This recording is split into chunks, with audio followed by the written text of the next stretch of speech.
Assalamualaikum warahmatullahi wabarakatuh. Halo teman-teman, Assalamualaikum warahmatullahi wabarakatuh. bersama saya Ilman Nafian, jurnalis IDN Times, dalam acara wawancara khusus dengan Ketua DPP Partai Keadilan Sejahtera, Bapak Mardhani Alisera. Wawancara khusus kali ini bertema sikap Partai Keadilan Sejahtera terhadap presidensial threshold 20%. Ya, baik, langsung saja Pak Mardhani. Kalau sikap PKS sendiri terhadap presidensial threshold 20% ini bagaimana Pak? Setuju atau enggak Pak?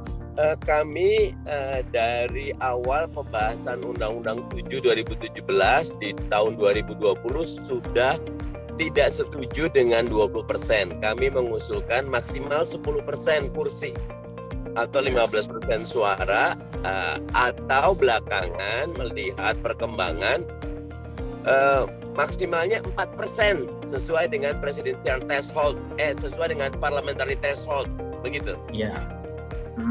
Nah tadi kan keinginan PKS ada beberapa tuh Pak. Nah kalau yang sudah dilakukan dalam rapat-rapat dari misalkan Bapak di Komisi 2 itu seperti apa Pak? Ya, dari fraksi PKS-nya. Kami sampaikan pentingnya menurunkan presidensial threshold karena dua hal. Pertama, kondisi sosiologis di masyarakat yang terbelah akibat pilpres yang cuma dua pasang calon di 2014 dan 2019, sehingga ini menimbulkan ekses yang sangat buruk bagi masyarakat. Kami khawatir kalau 2024 nanti masih cuma dua pasang calon, maka pembelahan ini kian dalam dan itu membuat modal sosial bangsa menjadi hilang. Yang kedua, kami menyampaikan secara teoritis dan prinsipnya sistem presidensialisme itu tidak membuat entry to barrier gitu, nggak ada hambatan untuk masuk. Biarkan anak putra-putri terbaik bangsa bisa berkontestasi untuk menjadi presiden, begitu. Ya, baik. Pak, saat ini kan ada sejumlah pihak yang kembali menggugat presidensial threshold ke Mahkamah Konstitusi, Pak. Nah, kalau menurut Bapak sendiri bagaimana, Pak? Saya mendukung gugatan dari civil society karena civil society sangat sadar salah satu game changer-nya untuk membuat kontestasi di Pilpres menjadi lebih menarik, lebih berkualitas, lebih mendengar rakyat adalah ketika ada kondisi di mana 20% itu dihilangkan. Teman-teman civil society menggunakan salam 0% ya. Saya pribadi melihat 0% sesuatu yang niscaya dan boleh ya. Tetapi angka 4% juga memberikan minimal mereka yang masuk parlemen punya hak untuk mengajukan capres-cawapres. Karena kami khawatir ketika 0% maka yang terjadi akan ada banyak partai baru dibentuk menjelang Pilpres gitu. Sehingga itu justru malah merusak tatanan demokrasi yang kita bangun bersama. Tetapi kalaupun 0% adalah sesuatu yang itu bisa untuk melawan oligarki. Pak, terkait tadi yang dikhawatirkan ada kubu-kubuan seperti 2014, 2019. Nah, diharapkannya nanti di pemilu 2024 ini dari PKS sendiri ada berapa pasangan calon presiden, Pak? Minimalnya 3 ya. Kalau kita punya 3 pasangan capres-cawapres, maka akan ada kontestasi karya dan gagasan. Tidak bisa ada politik identitas, pembelahan, karena ada 3 gitu. Kalau 2, sangat besar kemungkinannya terjadi pembelahan. Begitu. Pak, ini kan pimpinan DPR seperti Ibu Puan Maharani menyatakan kalau Undang-Undang Pemilu 2017 itu tidak akan direvisi. Nah, berarti nanti di Pemilu 2024 ini masih akan menggunakan presidensial 20% itu ya Pak ya? Ya, kalau sampai sekarang, makanya sebetulnya waktu di awal tuh, di 2021 awal, kami di Komisi 2 bahkan sudah sepakat merevisi Undang-Undang Pemilu dan Undang-Undang Pilkada. Tapi di tengah jalan tiba-tiba sikap pemerintah berubah dan partai koalisi pendukung pemerintah tarik badan semua, balik badan semua. Ini yang sangat disesalkan, padahal kita perlu untuk memperbaiki kualitas sistem pemilu dan kualitas demokrasi kita dengan revisi Undang-Undang Pemilu. Begitu. Ya. Tadi kan sikap pemerintah itu berubah itu karena apa, Pak? Khususnya di pilkada ya.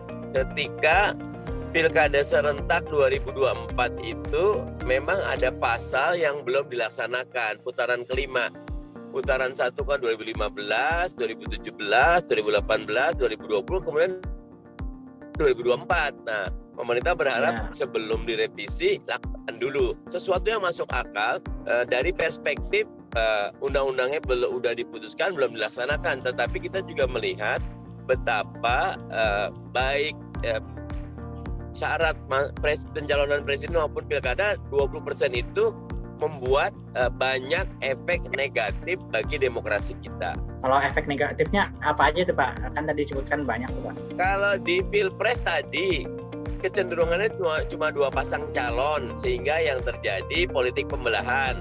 Kalau di pilkada banyak terjadi calon yang MBA, merit by accident, antara calon wali kota dengan wakil wali kota, calon bupati, wakil bupati, calon gubernur, wakil gubernur, karena harus 20% tiketnya nggak cukup, mereka kawin paksa. Nah, sesudah menang, sebulan sesudah menang mereka berantem, udah pisah ranjang, pisah kamar. Akhirnya tidak ada sinergi antara bupati dengan wakil bupati, wali kota, wakil gubernur dengan wakil gubernur, karena tadi mereka sebetulnya tidak satu visi, tidak satu tujuan, tapi karena harus 20% terpaksa bergabung. Nah, itu kan membuat pemborosan dan pembuangan sumber daya. Harusnya kan bupati, wakil bupati, wali kota, gubernur, wakil gubernur bisa sinergi dan kolaborasi. Kalau visinya sama, pikirannya sama, tujuannya sama. Tapi dengan 20% ini jadi berantakan. Pak, ini kan hampir fraksi di DPR RI selain PDIP juga ingin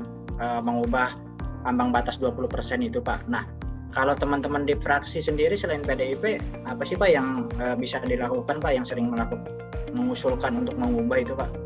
Sampai sekarang Demokrat masih semangat ya. Tadinya juga saya melihat PAN juga semangat, tetapi belakangan ya itu tadi ada quote and unquote invisible hands yang membuat tidak ada revisi undang-undang pemilu dan pilkada. Padahal kita perlu merevisi undang-undang pemilu dan pilkada. Pak, apakah ini PDIP mempertahankan tetap 20% sama dengan juga mereka supaya bisa dapat tiket otomatis mencalonkan presidennya sendiri Pak di 2024 nanti gitu Pak? Tentu setiap partai punya hak ya. Teman-teman PDIP menganggap 20% itu angka yang layak karena bahasa mereka kalau memang sudah dipercaya ya akan dipercaya rakyat, 20% baru mengajukan sendiri gitu. Nah, tapi kami cuma melihat betapa buruknya efek ketika cuma 2 pasang calon. Terjadi pembelahan di masyarakat dan itu buruk begitu. Baik. Pak, saya ingin coba kembali ke sejarah dari presidensial 20% ini Pak. Awal mulanya tuh dari mana sih Pak yang mengusulkan? Apakah hanya PDIP atau semua fraksi gitu Pak? Sebetulnya dulu PDIP belum berkuasa ya. Ini masih di zaman SBY gitu loh. Karena di Undang-Undang tahun 2008 gitu loh. Kan 2014 efek dari Undang-Undang 2008, 2009 juga. Nah, ini tentu menjadi catatan bersama. Kalau pandangan saya dulu dianggap untuk menyehatkan kita perlu membatasi. Tapi dalam kenyataan faktanya 20% itu membuat tadi pembelahan sosial makin kuat. Dan itu buruk buat demokrasi dan buat pembangunan NKRI kita. Ya Pak, ini kan ambang batas 20% ini sejak 2008 itu Pak disahkannya. Nah, apa sih Pak yang menyulitkan sampai susah untuk direvisi diturunkan dari 20% itu Pak? Padahal kan hampir semua fraksi itu ingin turun dari 20% itu Pak. Ya, kalau sekarang kan karena perimbangan koalisi sama oposisi jomplang ya. Sementara yang oposisi yang kan cuma Demokrat dengan PKS, sisanya ternyata ada orkestrasi yang agak jelas tidak ada revisi undang-undang gitu. Karena tidak ada revisi undang-undang berarti tetap kepakaian 20%-nya. Pak, pada waktu saat pertengahan di 2021 ketika semua partai pendukung pemerintah balik badan semua tidak mengajukan revisi.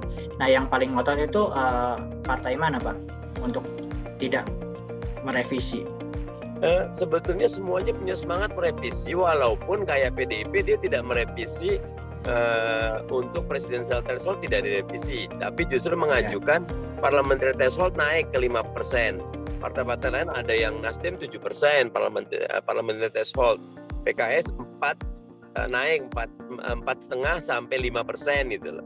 Nah, kita membahas ada banyak yang harus diperbaiki untuk kualitas pemilu di 2024, karena di 2019 kemarin kan salah satu tragedi nasional, ada hampir 800 lebih anggota KPU atau penyelenggara pemilu yang meninggal. Nah, itu buat kita sesuatu yang harus tidak boleh terjadi lagi. Nah, untuk itu revisi undang menjadi salah satu syaratnya untuk memperbaiki proses, kualitas, tetap pelaksanaan pemilu.